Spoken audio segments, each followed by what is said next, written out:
Hello and welcome on the waves of the radio Advise My Style. Here with me in the studio is Nika, my favorite YouTuber of them all, because we are doing a collaboration. Nika has protruding eyes and I wanted to show you how to apply makeup on such eyes. She also has slightly hooded eyes, which you see with this crease there, going slightly over the edge of an eye. Therefore, if I want to apply an eyeliner, that's where I would apply it in order for the flick not to break. Because when she opens an eye, that flick can break easily if you take it over the crease. This is what you see in most makeup tutorials, I guess.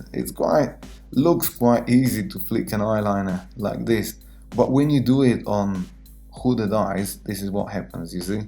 It looks sort of okay, I guess, but when she looks like this, you see where the eyeliner sticks. And it also happens to girls that have deep set eyes, quite a few of them. Therefore, I'll show you what kind of a makeup you can do if this is happening to you.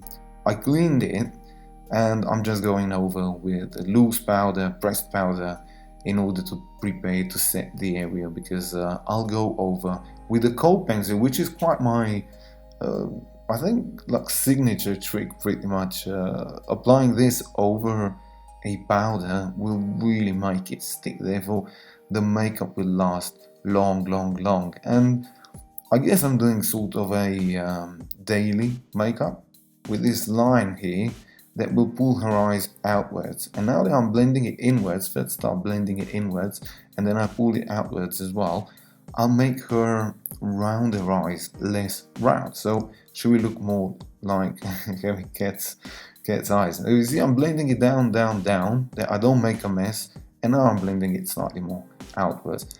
And same with the lower part, first blend it inwards and then out. And I'll also apply a cold pencil in the waterline, applying it on a lower waterline and also on the upper one. And if this starts melting, some girls just can't wear it because it melts anyway. You see how it makes the eyes more almond shaped. I found these eyeshadows by Miss Lean, which is, I think, like copy substitute, or how he called it, for Mary Lou. And I like this eyeshadow because it gives you that natural skin look, like skin would be slightly moist. You'll see when she opens an eye now how it looks like. You see, it bounces light. When I prepared the whole eye, I wanted to intensify it with a color, and this won't make her eyes pop. It's just sort of her natural color. If you see, Nika's eye is slightly more pinkish around, but it won't make her sick. And it's a cold makeup. She has cold eyes, therefore they won't pop. You know, that color won't go, won't look too crazy. Therefore, I guess it's a daily makeup.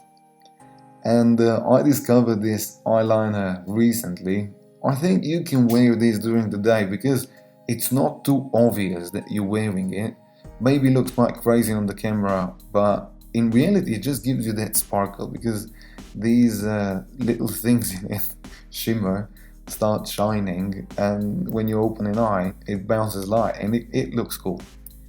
I went over with a foundation that was a very light foundation because Nika has a bit drier skin surface, slightly more oily skin, easy to break out, therefore you mustn't go too heavy with the foundation in order for the skin to breathe. And this time I did her eyebrows quite intense, so this is how I was filling them in, especially on the upper part, because that's where they're a bit more sparse. And for the lips, I just use the natural lip color, because this is how I'll be able to go over her edge slightly, make her lips a bit more defined, especially there in the corner. Creolan's lip stain is quite drying, but they have amazing colors. They're very easy to use. They flake off eventually, so you would need to reapply it. But it's a cool, can't say gloss, but like a matte lipstick. They're quite cool. So this is how the makeup looked like. This is what I wanted to achieve, so the eye color matches the lips as well. And I needed just to contour her cheeks a bit. She has rounded cheeks, therefore I pulled the contour towards her nose, because if I would go slightly lower, she would look like having thinner chin, and I wanted to give her a bit more fullness, let's say, to the face. And also on the apples of the forehead, like on the top of the forehead here where the sun would hit her, just giving her a bit of definition, like 3D effect.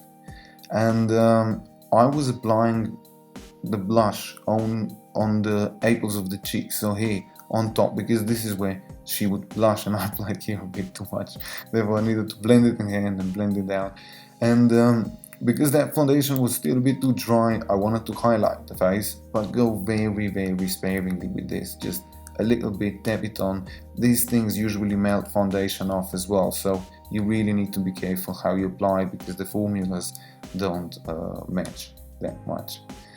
And you see how now the skin got more vivid. This is the final look with it. Check out Nika's channel, seriously. She does awesome stuff for mainly younger girls. Like if you're older as well, you'll enjoy it. I watch her all the time. So check her channel out, must do, because this is an awesome collaboration. Thank you very much, Nika, and I'll see you soon, guys. Ciao, ciao.